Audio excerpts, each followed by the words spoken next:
Hi everyone, it's Miss Courtney here, and this is my entry for the DGS Store Cupboard Challenge. So here are my ingredients. As you can see, I'm using onion, garlic, tomato passata and tomato puree from the fruit and vegetables group. For my source of protein in this recipe, I am using a vegetarian meat replacement, Quorn mince. Quorn is an excellent source of protein and fibre, and it is low in fat. For the carbohydrate section of the Eat Well guide, I am using linguine pasta. If you wanted to make this recipe even healthier, you could use whole grain pasta to add extra fibre. For the oils and spreads section of the Eat Well guide, I am using a 15ml spoon of olive oil. Be careful to be sparing with your use of oil as it is high in fat. This recipe serves 4 to 6 people, so this recipe contains a tiny amount of oil per person. I just want to add at this point that my dog happens to be snoring in the background while I'm trying to do the voiceover for this. So if you do hear any funny noises, do not be alarmed. It is just my dog. I don't have the heart to wake him up. You might notice that I'm missing a food from the dairy and alternatives section. You might like to serve this bolognese with some grated parmesan on top in order to add some calcium for strong bones and teeth. Okay, let's get cooking. So first of all, I've got some water on to boil for my pasta, and I've got my oil on a medium heat. I have all of my sauce ingredients measured and mixed together in the measuring jug. I also have here some finely diced onion. If you would like to watch a video to show you how to dice an onion, there is a basic skills video which should pop up on the top right hand corner of your screen just now. What I'm doing just now is adding a couple of small pieces of onion into the oil to test when it is hot enough to fry the rest of the onions. So what I'm looking for is little bubbles to appear around the onion, and that will show that my oil is heated up and I'm ready to add in the rest of the onion. It's really important that you don't add all of the vegetables in while the oil is cold, or it can cause the vegetables to just soak up all of that oil and become greasy. Okay, so I'm starting to see little bubbles forming around the pieces of onion. So I'm going to add the rest of my onions into the pan.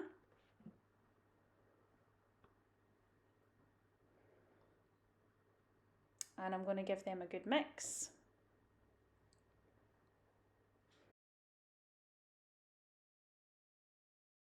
I'm now going to pop the lid on and just leave them to gently cook on a low heat for 3 to 5 minutes until softened.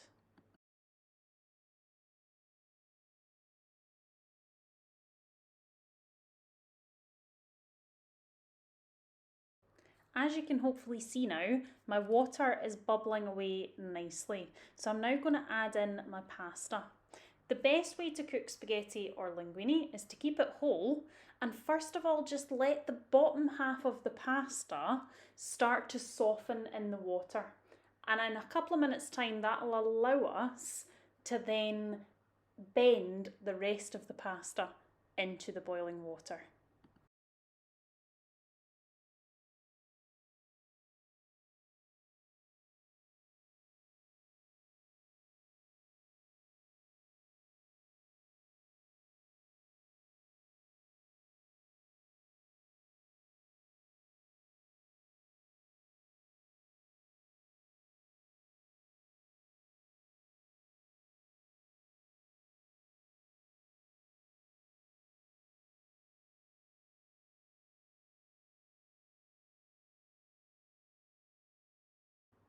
Okay, I'm now going to check on my onions, which as you can see have softened nicely. The next thing I'm going to add in with the onions is my crushed garlic.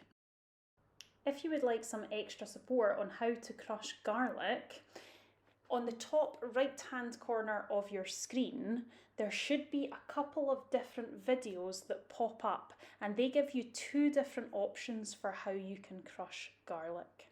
So I'm just mixing that garlic in with the onions.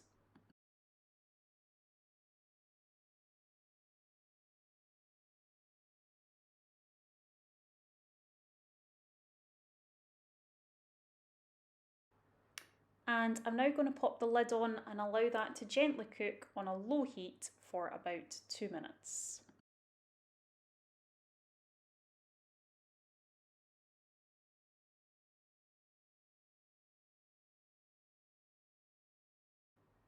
Okay guys, so I'm going to take the lid off now. That's been about 2 minutes.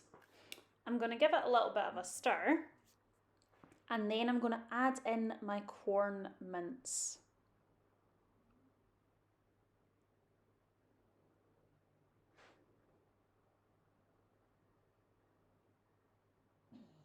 So I'm adding in a whole bag of Quorn mince.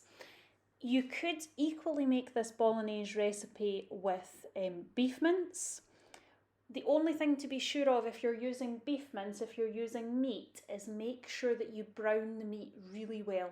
So you break up the mince with your spoon and you make sure that all of the mince turns brown before you add any other ingredients in, just to make sure that the mince will be cooked all the way through. So with the Quorn was frozen, so I'm just kind of breaking it up a little bit and taking the edge off the frozenness before I add in any more ingredients.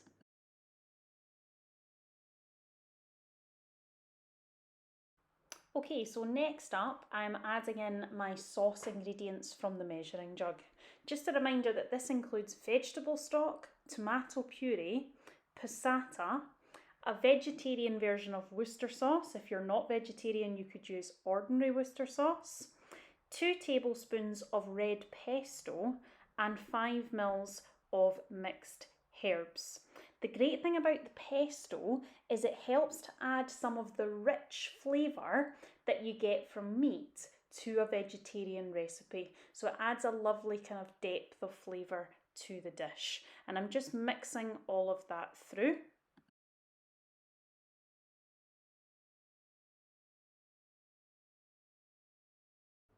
And I'm now going to turn the heat up in order to bring the sauce to a boil.